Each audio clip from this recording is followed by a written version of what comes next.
Okay. Okay, today's Daf, Be'ezras Hashem, is Daf Zion. We will begin in the middle of Daf Vav Amud Beis, towards the last third of the Amud. The Gemara beginning with Rabbi Yishmael. It's opposite the Tosfos Mein Naf Gemina. So let's just get it bigger. And basically, we're in the middle of a discussion over here. Let's just, okay. Hold on, Sheldon is entering. Okay, hi, Sheldon. We just began. Hi. Okay, so yesterday we had a discussion of discussing the machlokes between Beis Shammai and Beis Hillel. As you know, you're supposed to bring 2 karbanos when you enter on Sholosh Regalim. 2 karbanos you have to pay for. And it's not like you could just have a sheep that you won at a bingo game. You have to pay for this. And Chazal said that there was machlokes between Beis Shammai and Beis Hillel. What should cost you more money? So Beis Shammai said that the oila should cost you more money rather than the shlamim.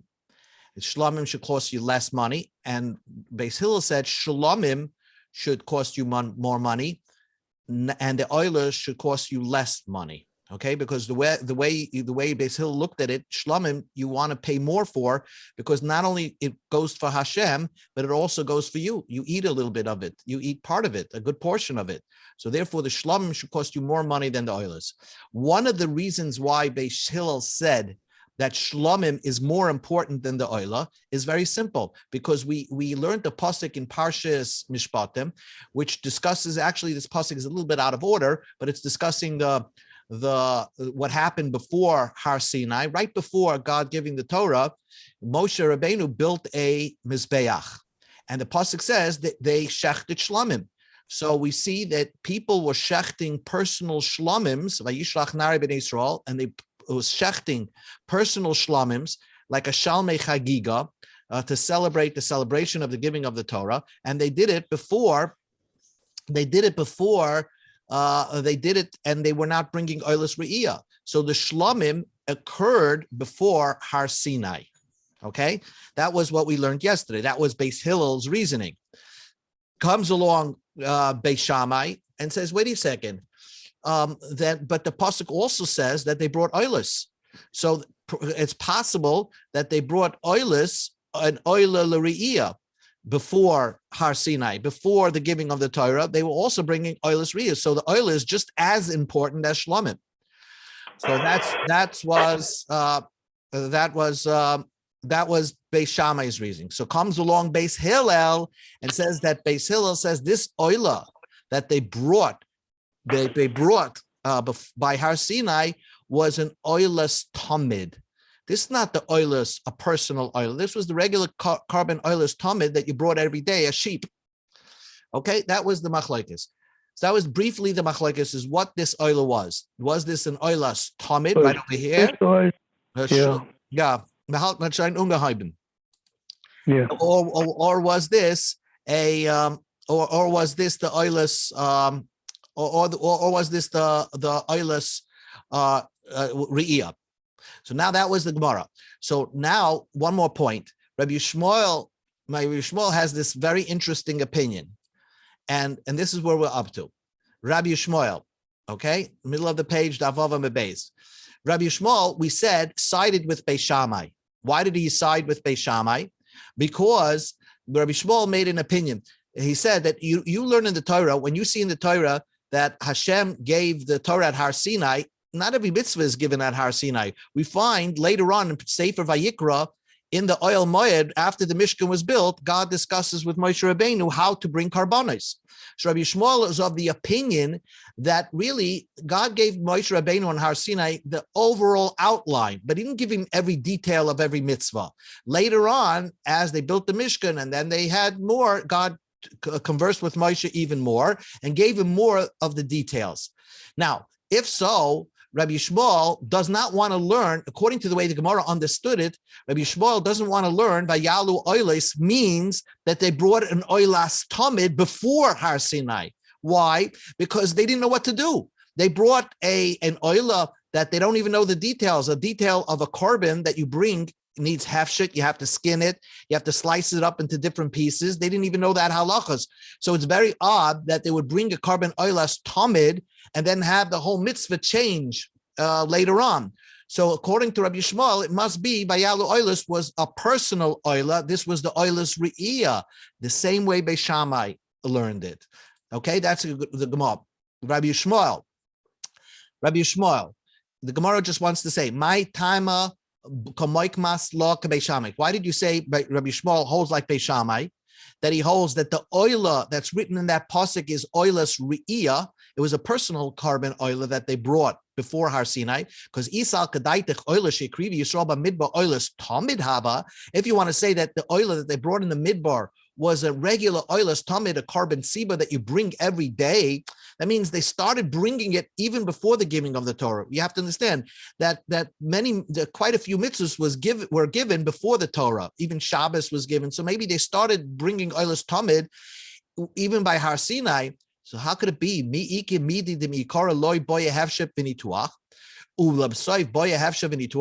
Would there be a possibility that prior, that when they brought it, they didn't do it correctly? They didn't skin the animal, they didn't slice it into pieces, and then later on they got the real mitzvah, the more details that they're supposed to skin it and slice it. So it's very odd that they would bring a carbon tzibah, a carbon tamid, such an important carbon, and have the whole thing be changed. The mitzvah changes when you have more of an understanding of the mitzvah later on. So it must be that they actually, according to Rabbi Shmuel, they brought what? The oila was not really a tamid that they brought. The oila that was brought before Har Sinai was an oilas re'iyah. So the Gemara says, no. We have an opinion, Rabbi Yosef Aglili, the Oma oila shekrivi Yisrael midbar oilas tamid. Rabbi Yosef Aglili holds it was an oilas tamid. And Rabbi Yosef Aglili is of the opinion it's not far-fetched. Mi'ikara, when they first brought it, loy boye have shavini tuach. They didn't have skinning and slicing the animal. Later on, Moshe Rabbeinu found out more details of this mitzvah of oilas tamid, and boye have shavini tuach. The Tanya we learned in a brayso, Rabbi Yosef Aglili oila shekriv yisroba midbar eina 2.5 shavini tuach. The oila that they brought in the desert, in other words, the oil that they brought before the giving of the Torah, taka, they did it incorrectly. It didn't need skinning and slicing up the animal into parts. Rabbi Yosef Aglili holds that you don't skin the animal and you don't cut it up only after later on when Hashem started giving more details on the mitzvah. That's when we started doing it. So it's possible that there is an opinion that you did it this way, and then later on, the mitzvah changed. So it doesn't necessarily prove that Rabbi Shmuel holds like Beis Shammai. He could hold that it was like Beis Hillel, that the oila was actually a tamid that they brought in the midbar, and yet they did it without hefshit v'nituach. So the Gemara says, Sami mekan Rabbi Shmuel. Chalk away, erase Rabbi Shmuel from the side of Beis Shammai. We don't have a proof that Rabbi Shmuel went with Beis Shammai's opinion of the pasuk. Possibly he went with Beis Hillel's opinion that it was an oilas tamid. The Gemara asks a question, and that ends the sugya. One more thing. Boy Rav Chizda. Rav Chizda asked the question. Hi kroa heichik siva. How would you read this pasuk? Look at this pasuk and look at interesting how the pasuk says. The Torah discusses again what karbanos they brought before Har Sinai, right before, like this is the 5th of Sivan, the next day the Torah is given. The Torah says, Vayishlach nari b'nei Yisrael, Vayalu oilis, they brought oilis, Vayizbechu zvachim shlamim, they brought carbon shlamims, Lashem, parim, cows. So does parim, the Gemara's question is, how do you read this pasuk? Does parim, the cows go on shlamim, and they brought oilis that were parim? In other words, no matter what you learn, whether it was an oilis riyah, oilis tamid, they did it differently. They bought cows. We know that an oilas tamid, you say it every morning in davening, is kvasim, keves echad, a sheep. But this pasuk seems to imply that they brought cows. Is that the way you read the pasuk? Or if you read the trup, if you know how to lane, the trup stops, puts a red mark right over the pasuk puts a red mark right over here. That separates it. That means they brought oilas. What oilas? They brought sheeps. But shlamims, they happen to bring parim. So how do you read this pasuk and discussing this inyan? The Gemara is questioning. By Rav Chizda. Rav Chizda asked the question, how do you read the Chumash? Hi Krua Hekiksiva. How would you read the Chumash? Vayishlach Nari B'nai Yisrael Vayalu Oilus Kavasim. Did they bring for the oila? They brought sheeps. Like normally, you bring sheep for a sheep for an oila. And for the shlamim, they brought cows. But the posuk doesn't say the word kvasim. We're just going to put that word kvasim in there. Or maybe maybe in this case, before the Torah was given, they actually brought oilus and shlamim both from the cows. So the Gemara asks, Lamai nafkamina, very good question. This is a story that happened on Hav Sibin in the desert, right by Har Sinai. It has no eternal halachic ramification. This is just telling a story. What happened? What do I need to know how to read the pasuk? So the Gemara says two answers. First of all, you have to know how to lane the pasuk. Is there a esnachta? We have it actually as a snachta. Snachta is a type of trup that tells you take a pause over here. So if you're not continuing the pasuk, that the parim only goes on shlomim but does not go on the word oilis, like I'm showing on the screen. So then you would read vayalu oilis, and then you take a pause, and then you read the rest of the pasuk. So you have to know how to read it. Or if the word parim went on oilus also, you have to read it together. Now we know the trup is written in every chumash, but it could be that certain trups were lost over time. So you have to know how to do the trup. The cantate Rav Acha bar Drei Rava Rav Acha Drei Rava said, I'll give you another reason. If a person would say, I promise to bring an oila, the same animal that the Yidden brought in the desert. So then we have to know, if you promise to bring something like that, you have to know how to read the pasuk. Did they bring parim hava? Did they bring cows? Or was it sheep? Take the Gemara remains by this question. Tanan Hasab. New Gemara. This is a Mishnah that you read every day out of davening. After you say Birchas Torah, you want to say a little bit of Chumash, which you say Yivrecha Hashem Yishmerecha. Then you say a little Brisa, and then you say the Mishnah in Masechta Peah.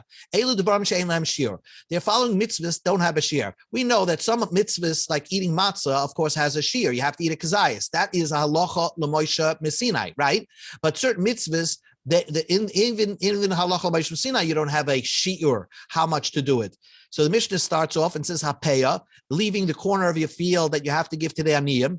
You have to, don't cut your whole field. You have to leave over a piece in the corner for poor people. So you don't know how much to leave. Bikurim, and you have to bring the first fruits of the 7 minim and gift it to the kohen. So you don't know how much could you bring 1 fig and give it to the kohen. What should you do? V'har oyim, and the Gemara is going to understand. The har oyin means how much do these carbonas that you bring when you oil a regel, how much they should cost. Well, but we'll see about that in a second. Ugemilas chesadim. Ugemilas chesadim means how much chesed that you have to do with a friend. I mean, it's obviously tzedakah, you shouldn't give more than 20% unless you could afford to. But chesed, doing chesed with your personal body, then there's no shear. You can do a little bit or you can continue to do it. The Talmud Torah and learning Torah has no share. But you can see that all these mitzvahs, the more you do it, the bigger mitzvah you get. You see, there are certain mitzvahs. Let's say Taisus brings down like the spitting of the Yavama. There's no mitzvah to do a lot of spit. Or let's say lulav. Is there a mitzvah to have a huge yamango lulav, even if it's kosher? There's no shear that it should be, because you don't get more of a mitzvah to have a super long lulav. But these mitzvahs, the more you do it, the more you get more of a mitzvah, like Talmud Torah and Gemilas Chasadim. So that's the understanding of this Mishnah. But what is this ra'oyin? When we learned in the yeshiva, we used to think hara'oyin ein lo shir lamala. In the Torah, it doesn't give you how much you should pay for these carbonas. You could pay $100,000 for this great sheep, for your carbon oila and your carbon shlamim. But I would have thought yesh lo shir lamata, that min halacha l'Moshe Sinai, there is a shear how much the minimum it should cost, and that's what's written on the Mishnah that gives you a minimum of what it should cost. Rabbi Shaya, the great teacher, taught us the Torah never gave you a shear how much you should pay for that carbon. In fact, in Minhat Torah, if you want a sheep at a bingo prize, you could bring that as a carbon. It didn't cost you a dime. But Amru Chachamim, that's what it should say. Chachamim said that we want you to pay something for it. Hara'aya ma kasef, the carbon re'iyah should cost you 1 ma. V'chagiga, like Beis Hillel said, shtei kasef should cost you 2. And that's the Chachamim made up that they wanted you to spend money for these karbanos. So the Gemara understands. The Gemara doesn't understand. My ra'oyin. What is re'oyin? What is re'oyin? What is re'oyin?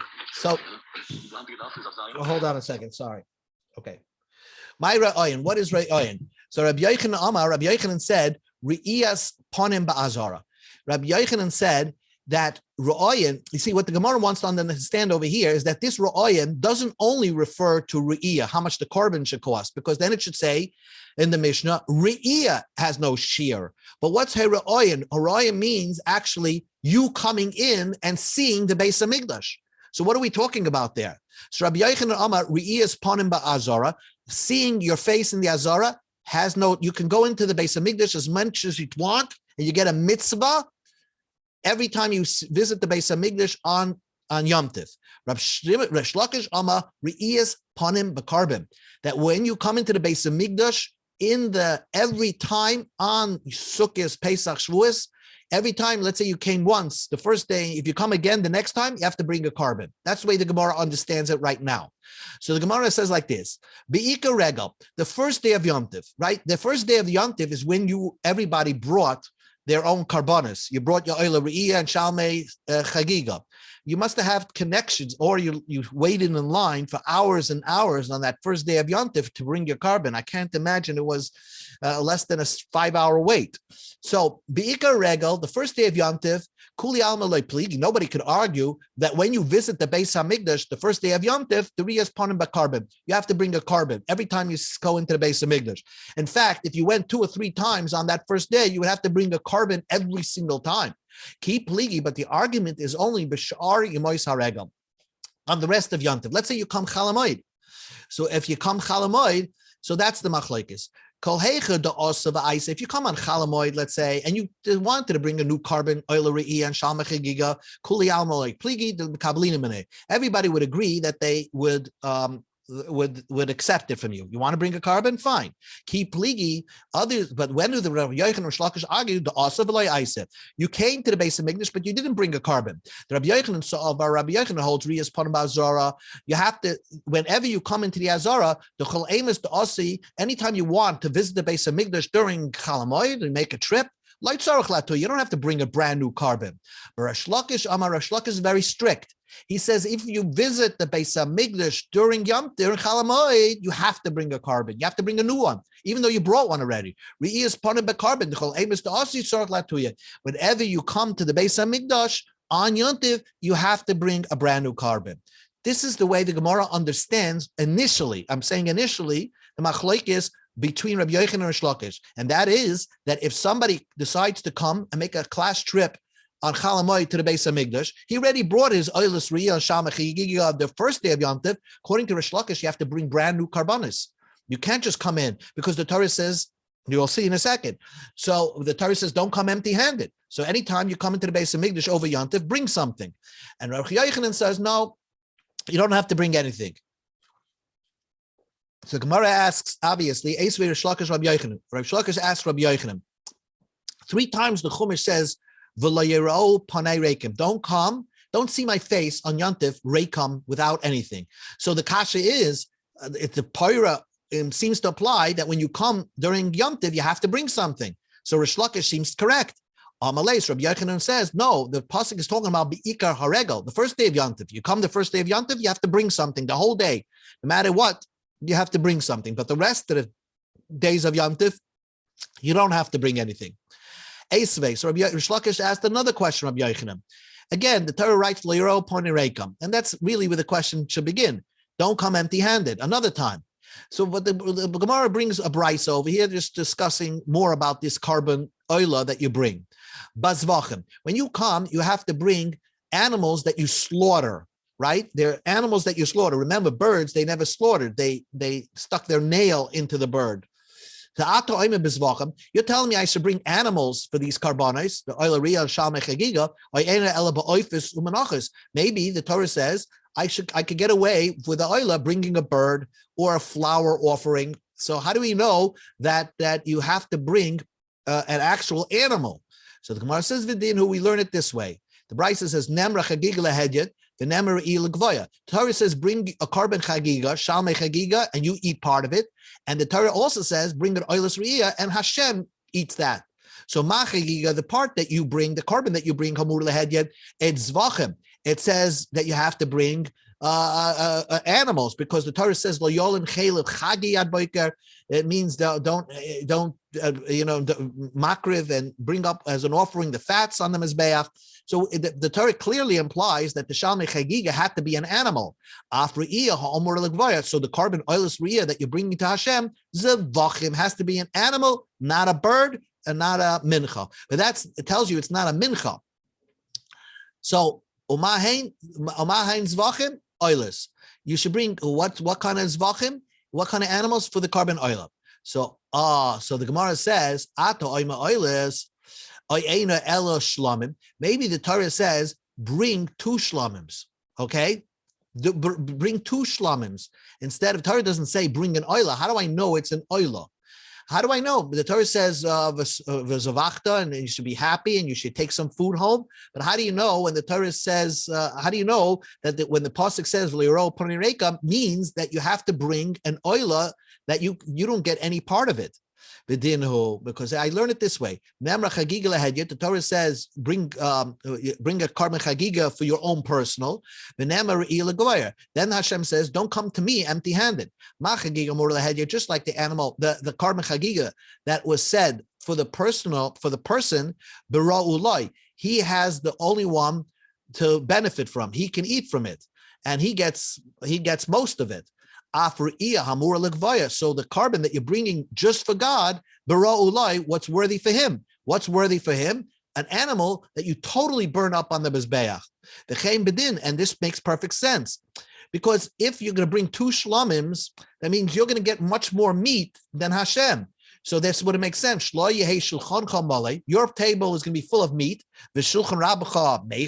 and your master's table should be empty. God's table should be empty. So this is the way we do it. We bring 2 animals. One animal we're going to bring as a carbon oila that's totally burned up on the mizbeach, and another animal we bring a little bit a shlamim. Part of it goes on the mizbeach, but most of it is eaten by me. So what we see from there, again, the Gemara is asking the same thing. It says, "Well, don't come empty-handed." So Rish Lakish is asking, maybe the Torah is telling you every time you walk into the Beis Hamikdash, you have to bring a new carbon. That is talking about the first day of Yom Tov, not during Chol Hamoed. Eisvei Rabbi Yossi Bar Yehuda Omer. Rabbi Yossi Bar Yehuda says, Sholish, the Post Brisa says, Sholish Regolim and Stabel Yisrael Alalis Beregel. You have to go up to Yom Tov during 3 holidays.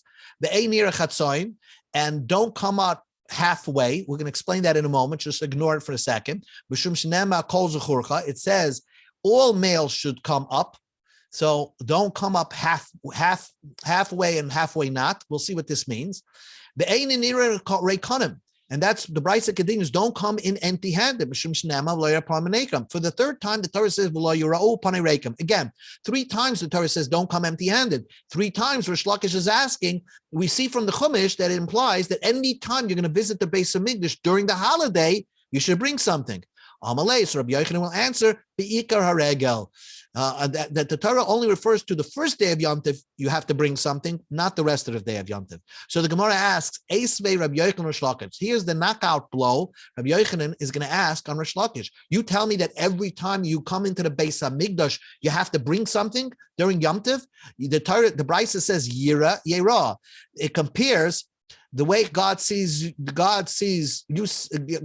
you, so you see God. Ma'ani bechinam, just like I come for free. When I come to you and I'm coming to you, I don't give you something right now. Atem, when you come to see me on Yom Tov, bechinam should be free. It doesn't cost you anything. So basically, this Brisa seems clearly to say that if you came up any time during Yom Tov, besides the first day, you don't have to bring anything. Bechinam, you can walk in for free. So how could Rish Lakish argue on this Brisa? So So the Gemara concludes, this is the machlokes. And so you have to have a new way of looking at the machlokes between Rabbi Yochanan and Rish Lakish. Ella, Rabbi Kol Heichad Asav Lo Yaisi, if you come and don't bring up carbon, if you don't have a carbon, let's say in Chalamoid, Kuliyami Lo Pligi, the Ayel, Umischazev and Nofik. Everybody agrees that you don't Chalamoid. If you come, you make a class trip to the Beis Hamikdash, you don't have, you could go in if you don't bring anything, and then you go out. No problem. Keep pligi, but the argument is on Chalamoid. The asa the isa. You did bring an extra carbon. Okay. See, if on the first day you brought extra carbonis, could be your over baltoisiv, but here it's the extra days of the Chalamoid. You came and you decided to bring a carbon. Rabbi Yochanan strict. He says we won't accept it from you. Rabbi Yochanan Amarias Ponim Ba'azora Rias Ponim Hudein Lashir. Coming into the base of Migdash, there's no. You could come in as many times during Chalamoid. Hala carbon yesh lashir. There is a shear. In other words, you cannot bring a brand new carbon oilus re'iyah and shalma chagigah during the rest of Yontiv, even if you really, really want to. Rish Lakish Amar Rish Lakish says re'iyas. Ponim, but carbon, you could come as many times with a carbon. That even a carbon, if you decide that you want to be generous and donate more carbonis to the base of Migdash and bring another oileria and shalmech giga on Chalamoid, even though you brought it on the first day, you can do so. And that's the opinion of Rish Lakish, and that's how we pashke. Esvei, the Brisa asks a question. There's a brisa that says, make your feet precious in the house of your friend. Don't visit that often. And your friend over here is God. In other words, God says, don't visit my Beis Hamikdash so often. So it seems that we're not supposed to visit the Beis Hamikdash so often. So how do you explain that? You're telling me that it's nice to come to the Beis Hamikdash, and here the pasuk initially says, make it precious. Don't show up all the time. So the answer is Hasam. That is referring to Bechatois Vashomis, bringing carbonis to try to get atonement for sins that you did. Then God doesn't want you to come that often. In other words, God would rather you not sin than to sin and think to yourself, oh, I could afford a carbon. Let me bring a carbon. Rather be careful and not to sin. And that's what it says. The Rab Levi asked this contradiction. Make it precious. Don't come to the base of Mikdash so often. Uksiv, and another pasuk says, I want to come to your house and bring carbon oilers. So like Kash, it's not difficulty. When should you say that not to come that often, when it comes to carbon chatas and carbon ashams? Hashem doesn't want to see you there just bringing carbon chatas and ashams. But what we're referring to is coming on Chalamoid, but oilers ushlamim, bringing an oiler and a shlamim. That's okay. Tanya nami hochi, we learned the same thing in the brisa. Don't the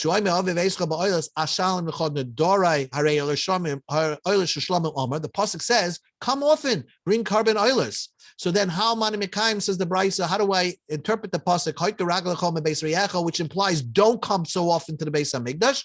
The pasuk is talking about chatos and ashams, and therefore we have a clear brisa. Maybe Rabbi Levi did not know this brisa, but asked the same question and gave the precise answer that Levi gave, that don't come so often with chatas and ashams, but come with oilers and shlomims. And that's why Rish Lakish can hold that if you come in Chalamoid and you decide to bring more karbanis, oilers and shlomim, God has no issue with that. In fact, that's a very nice thing to do.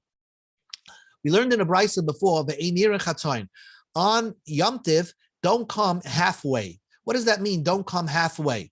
So Rabbi Yosef Lemeba, Rabbi Yosef thought to translate this part of a brisa because it's talking about a guy who has Manda Islay Sarabanim, a man who has 10 boys, right? So he'll tell people, maybe he doesn't want to get an Ein Hara, he'll tell 5 of his children, don't come. He'll say, I'm coming with 5 now, and tomorrow I'll send the other 5. Don't send one day 5, and then the next day 5. Why? Because the first day we have to have whole families to come all at the same time to the Beis Hamikdash to bring their carbon. So we go to Amid Beis, Vav Amid Beis, Amalei Abaya, Pshita, that's simple. I don't need a brisa to tell me that then, because really the halacha is that everybody, hundreds of thousands of people, should try to bring the carbon on the first day. So why should we allow somebody to tell his children, no, don't come, it's too crowded on the first day of Yom Tov, come the next day? Of course, reason.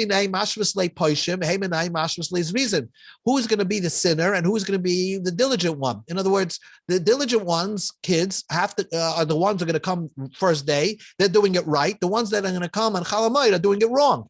And Rashi says they're lazy, not sinners, but they're, because really, if you don't enjoy the crowd or you feel it's dangerous, you are permitted to bring it on Chol Hamoed. But if you can and you're young enough, you can fight and get it done on the first day of Yom Tov. But certainly the Brisa shouldn't tell me that you shouldn't do that, that you shouldn't divide up your family and let 5 bring it on the first day of Yom Tov and 5 the next day of Yom Tov. That's not what the Brisa is trying to teach you. So what is the pasuk coming to teach you? Look at the acherim. What acherim? When we had this opinion of acherim, the Tanya we learned in a Brisa acherim oimrim. There are certain groups of Jews that are pata from Re'iyah. They're normal people, but they have a body odor, and because they have a body odor, they have to have their own groups. They can have they're coming not together with kol zechurcha, with the entire Jewish male population, because no one can stand being next to them. So acherim say, I'm a kametz, someone who deals with dog manure, who mines, a person who mines copper, barbursi, a tanner, all these people, because their awful smell, peturim in ariyah, they're pata from going up. Shenema, the pasuk says, kol zechurcha. Everybody, the whole Jewish people have to be able to come as one group, potentially. Only people who could join the entire group potentially and be part of all the males of Klal Yisrael. These are excluded and not obligated in this mitzvah because of their situation, they cannot be part of the group as one. They have to have their own group, and because of that, they are exempt from this mitzvah. Let us begin the next Mishnah. As an introduction, we just simple. You have 3 karbanos to bring. There are actually 2 karbanos you have to bring: an oila re'iyah and a shalmei chagigah. You can bring the smallest animal that you can, because an oila goes up to the Eibishter, you're not eating anything, and a shalmei chagigah, you could make a small animal and you'll eat it. But let's say throughout Yom Tov, there's a mitzvah of simcha. Well, the mitzvah of simcha of throughout Yom Tov means that you have to eat kosher meat on Yom Tov. Now, if you have kosher meat, for example, you don't know where you got it from, but let's say you had a neder or ma'aser sheni money that you brought a carbon, so then you don't have to bring a shalmei simcha. But if you don't have any kosher meat, extra kosher meat, and you want to you have a mitzvah to make your family happy on Yom Tov, there was an obligation to bring a shalmei simcha, another shlamim of a simcha, just to feed the family. So it depends on your situation. So the 2 obligated mitzvahs is the oila and the shalmei chagigah. Oilas re'iyah and shalmei chagigah. Those are obligated. Once it's obligated, you have to bring it from non-consecrated money, plain money that you have in the house, but it cannot come from ma'aser money, because since it's an obligation, you cannot use ma'aser money to pay your obligation. In other words, let's say you designated money for tzedakah. You can't use it to pay for another mitzvah, your lulav and esrog. No, because this money is designated for something, and you can't, you have to buy your own lulav and esrog from your own plain money. Same thing over here. You have an obligation to bring an oila and a shlamim. You cannot use ma'aser money for that. But the shalmei simcha, since you don't have to bring this, no obligation to bring shalmei simcha. It's just to eat kosher meat. You actually can use your ma'aser money for that, your ma'aser sheni money for that. So let's read the Mishnah. Oilos b'moyed, when you bring in a carbon oila in Chol Hamoed. Now this is strange. We just learned that the oila should be brought on the first day of Yom Tov, not in the other days of Yom Tov. Okay, we'll learn more about that. Bois min achulim, you have to bring it from unconsecrated money, from plain money that you have. Bashlamim, the shalmei simcha min hamaiser, you can bring from ma'aser sheni. So if you have extra ma'aser sheni money, right? You know what ma'aser sheni is, right? The fruits that you transfer it over into money, and now you can buy anything food worthy. You can actually use that money to buy a shalmei simcha to feed your family. That was the oilas re'iyah and the shalmei simcha. Now the Mishnah talks about the shalmei chagigah. That was the Hayam Tov Arishan Shal Pesach, the first day of Pesach. that you brought your Shalmei Chagigah, well, it doesn't mean the first day of Pesach. It means the first day of Sukkot and the first day of Shavuos. When you bring the Shalmei Chagigah, Beis Shamei Oimim min hachulim. You bring it from chulin money because it's an obligation. Now, this we have to understand. We'll learn more about that tomorrow. It's an obligation, but yet Beis Hillel says you can bring it from my Shesheni money. So this needs an explanation. Yisrael, a Jew, could be Yoitza, his Shalmei Simcha. He doesn't have to bring a new shlabim. He could be Yoitza the mitzvah of eating holy meat. He could be Yoitza the mitzvah of eating holy meat. Benadarim uvenadavis of Maisa Behema. By Nadarim, Nadavis, and Maisa Behema. Let's say he promised to bring a carbon or something like that, or he has Maisa Behema. He could be Yaitza that the Chiyav of eating kachim meat on Yontif. Vakahanim could be Yaitza that part, Bechatis, Vashamish, Bechar, Vachaz, Vashaik. All those, because these are gifts that you give to the Kahanim, they could feed their family with these meats that they got as gifts to be Yaitza the mitzvah of being Mesameach, their family. Avol, but we learned from this, all this is that you have to have meat, flesh. Avoloi ba'ifis. You can't be yaitz to the mitzvah of simcha by eating bird meat. V'loi b'menachos, and not flour. You can't eat. It has to be meat. So the Gemara is dealing with the first part of the Gemara of the Mishnah. Ella oilus re'iyah oilus b'mayir hu debayis menechulan habayante b'namaisa. That means, what is the Mishnah trying to say? That the carbon oil that you bring in Chalamoid, you could bring it from chulim, but if you bring it on the first day of Yontiv, you could bring it from Meiser. That wouldn't make sense because the oilus re'iyah amai davar shebechayvihi. It's an obligation. B'chol davar shebechayvih ain't elabal min chulim. Davar shebechayvih can only be brought from chulin. You can't take it from Meiser money. So what does it say that oil, the carbon oil was brought on when? On Chalamoid. Maybe it's trying to teach you this idea. The oil is b'mayir bias beyond of ain't bias, that the oil is re'iyah should be brought only on Chalamoid and not on the first day of Yontiv. Come on, who is this opinion? Can Beis Shammai, like the Beis Shammai hold that oilus re'iyah was not brought on the first day of Yontiv, not like we're discussing. The Tanah we learned in the Mishnah, Beis Shammai Omer Mevir Shlamim, you're allowed to bring the Shalmei Chagigah, you're not allowed to put your hands on it like any carbon that needs samicha. Avaloi oilus, we didn't bring the oilus re'iyah on the first day of Yontiv. Beis Hillel Omer, Beis Hillel says, Meviem Shlamim, you do bring the shlamim and oilus, and you do smicha. So, but the way you're interpreting the Mishnah that the oil was only brought on Chalamoid will make this Mishnah come out according to Beis Shammai. And the Beis Shammai is not the halacha because we know that you can bring the carbon oil even the first day of Yontiv. So the Gemara says, the Mishnah is missing a few words. Oilus, nedarm, nedavis, b'moyed, boys. If you bring an oila that's not, you have to bring it. Let's say a neder, you made a neder to bring an oila, then you could only bring it on Chalamoid. B'yontiv and a boyas. You can't bring it on the first day of Yontiv. But the oilus re'iyah is the exception. Ba'a afila b'yontiv. The oilus re'iyah can be brought on Yontiv. Ukashihi ba, when you bring the oilus re'iyah, Eina ba ela min hachulin can only be brought from chulin. But v'shalmei simcha boim af min ha'maisa. Shalmei simcha could, because it's not an obligation, could come from your meiser money. V'chagigas yom tov rishon shepasach. The shalmei chagigah, v'shalmei oimim min hachulin, comes from chulin. U'beis Hillel oimim min ha'maisa. And this we'll discuss again. If it's a shalmei chagigah, why would Beis Hillel hold that it could come from meiser? But we'll discuss that tomorrow. Tanya nami hachem. We conclude. This is the way to read the Mishnah. Same brisa just repeats the explanation of the Mishnah. Oilus, nedarim, nedavis. And regular oila that you made a promise to bring, let's say throughout the year, you promised to bring an oila, but moed boys beyond the boys. You can only bring it on Chalamoid. You can't bring it on the first day of Yontiv. The oilus re'iyah, but that oila, Ba afila b'yontiv. You can bring it even the first day of Yontiv, and not afila b'yontiv. The more obligation is to bring it on the first day of Yontiv. If you can make it into the base of Migdash, but when you bring it on the first day of Yontiv, it could only be brought from chulim, unconsecrated money. Shalmei simcha boyin af min ha'maisa. Shalmei simcha could come from a maisa. V'chagigas yom tov rishon shebechsach. The shalmei chagiga be'shalmei omer min ha'chulin. Beis Hillel oimim min ha'maiser. Beis Hillel says it could come from maiser. We'll discuss this part of the Shalmei Chagigas. Beis Hillel's odd shita that the Shalmei Chagiga, despite being an obligation, could come from maiser money. Okay. Shakor. Yeah. Okay, very good. Baruch Hashem, we made the